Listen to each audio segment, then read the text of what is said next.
Hi, I'm Daniel Andrews, owner and creator of the DAN Show, and welcome to my latest 2021 NFL mock draft video. Today, I'm going to break down the Denver Broncos and what they're going to do with the 9th pick in the 2021 NFL Draft. Now, if you're new to my channel, go ahead, hit that subscribe button and ring the bell to get notification on all my latest videos. Currently, I'm releasing a new NFL mock draft video every Monday, Wednesday, and Friday.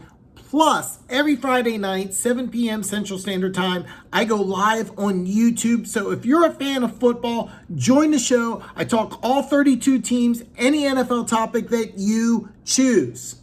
So hey, now let's break down the Denver Broncos. Now I'm going to use this video to address Micah Parsons. And the reason why is, for those of you that don't know, Vic Fangio was a longtime linebacker coach, then defensive coordinator before he became head coach of the Denver Broncos. In fact, Vic Fangio was the linebacker coach for the fabled Dome Patrol, which most people consider the greatest linebacking core of all time.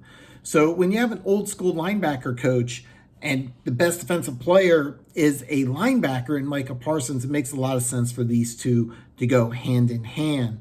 However, with Micah Parsons' off-field issues, I don't think the Denver Broncos are going to go ahead and take him. Most mock drafts already have Micah Parsons drafted, especially by pick number 9. If there was no off-field issues, he's definitely the pick here, or he's already gone. But I think because of what's going on in the offseason, I don't think the Denver Broncos are going to take him at 9. I've been a Kansas City Chiefs fan for a very long time. I have nothing but respect for the Denver Broncos organization. I have a good feel for the Denver Broncos organization, and as a general rule of thumb, I can almost promise you they're not going to take a player with Micah Parsons' off-field issues at 9. However, if they do the research and they find out that this is a good pick, because there's no question athletically, he's the number 1 defensive player in the draft athletically, but I still don't think that that works. However, with Bradley Chubb and Von Miller coming back, putting Micah Parsons as an inside linebacker in this defense would be scary for opposing defenses, because in this defense, Micah Parsons would fit like a glove. It would be perfect, and it would be very dangerous. However, I don't think the Denver Broncos are going to take him. I think his off-field issues may take him completely out of the first round. If you've been following my videos, he hasn't been drafted yet, and this is pick number 9. Now, about the Denver Broncos, their offseason was a little interesting because John Elway stepped down as general manager. Now he's still with the organization, and he was involved in the process of drafting or bringing in the new general manager along with Vic Fangio. They went ahead and tapped George Patton from the Minnesota Vikings, where Gary Kubiak, former coach, John Elway's best friend, his former backup quarterback with Denver, was in Minnesota. So basically Kubiak, Elway, Fangio all signed off on this pick as the general manager, which is I think a smart move, because you have an old school, old style linebacking coach, and last year's first and second picks in the draft were wide receivers. So I'm really believing that this year, I think the Denver Broncos are really going to focus on defense, because here you are, you have a team that's 5-11, you're 25th in points allowed, and with all the skill position talent you've been accumulating over the last couple drafts, I really got to believe that from now going forward, the Denver Broncos are really going to make a hard push to improve the defense. Now, I mentioned Micah Parsons already, but another player I kind of want to talk about is Gregory Rousseau. He's the starting defensive end who sat out this year from the Miami Hurricanes, and if you go ahead and you draft him here at 9, this isn't your standard 5 technique. This is not your standard 3-4 defensive end. This is a guy that if you draft him, you have to be very, very creative on how you use him.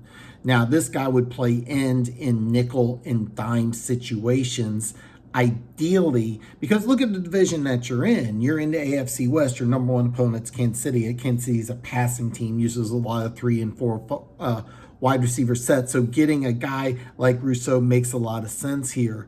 What you would probably do is line Rousseau opposite Von Miller and maybe outside and have Chubb inside in nickel situations. You may also want to move him inside, or you may just want to say, hey, listen, you're going to bulk up or eventually put you at the 5 technique. But if you draft a guy like Rousseau, you have to be extremely creative.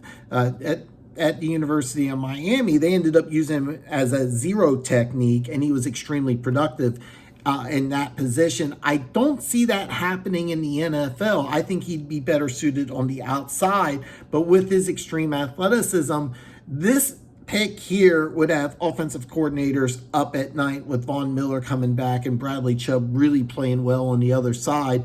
Rousseau having a third pass rusher that you could use as a very creative chess piece would really be a lot of fun.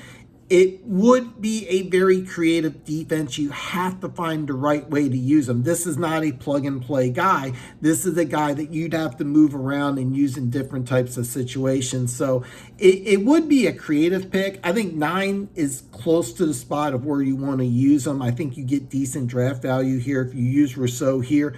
But if you draft Rousseau here, you need to draft him knowing that you have a plan. You are going to use him in a very unique way. You have to have a very creative defense if you do this, because his natural position is a 4-3 defensive end. You already got Chubb and Miller on the outside already. Having another outside guy, especially at the 9th pick in the draft, you got to have a plan for him. But as a pure football fan, it would be very interesting and a lot of fun to watch.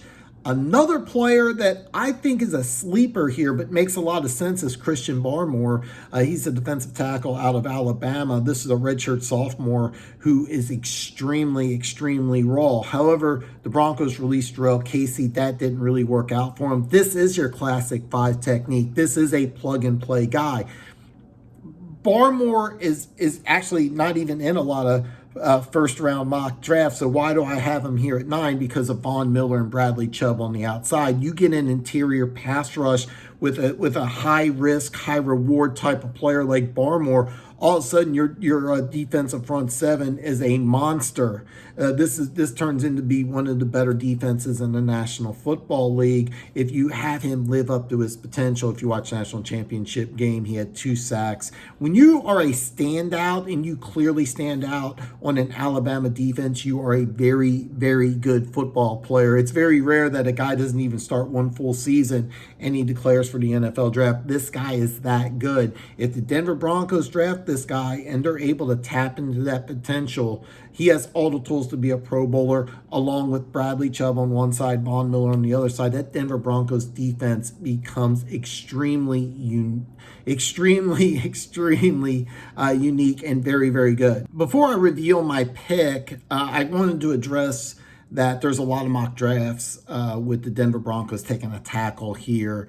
And to me, this doesn't really make sense because Garrett Bowles on the left side, you gave him big time money. He played really, really well last year. I think drafting a right tackle at 9 is way too rich. And this is a very deep tackle draft. So you can go ahead and get a starting right tackle in round 2, maybe even round 3 of this draft. This is a deep tackle draft. So if you do want to draft a tackle, you draft a right tackle, draft them in the later rounds, not here. Because I think what Denver is going to do is either take the best defensive player available or they're going to draft for a position of need. Now, in this mock draft, that ends up being one and the same.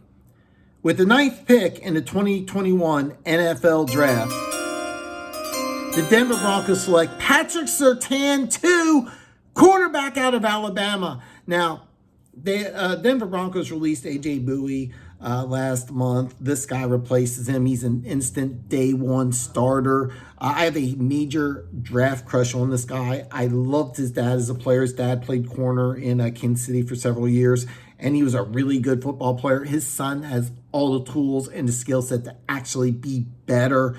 I think this is a guy with Pro Bowl potential written all over him. As a Chiefs fan, this pick would really suck for me. I would hate it.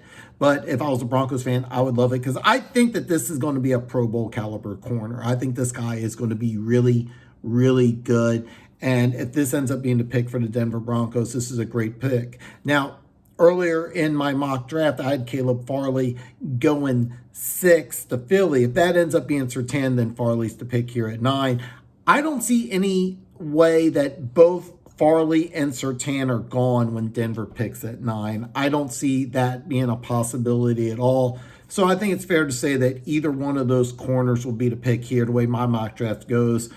I think Denver gets my number 1 corner here with the 9th pick in the 2021 NFL Draft. But again, this is my pick. This is my opinion. I gave a rationale for my opinion. Now I want to hear from you.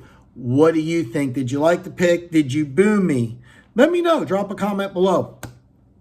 Now, Friday, I'm going to break down the Dallas Cowboys and what they're going to do at the 10th pick in the 2021 NFL Draft. So, hey, I will see you Friday.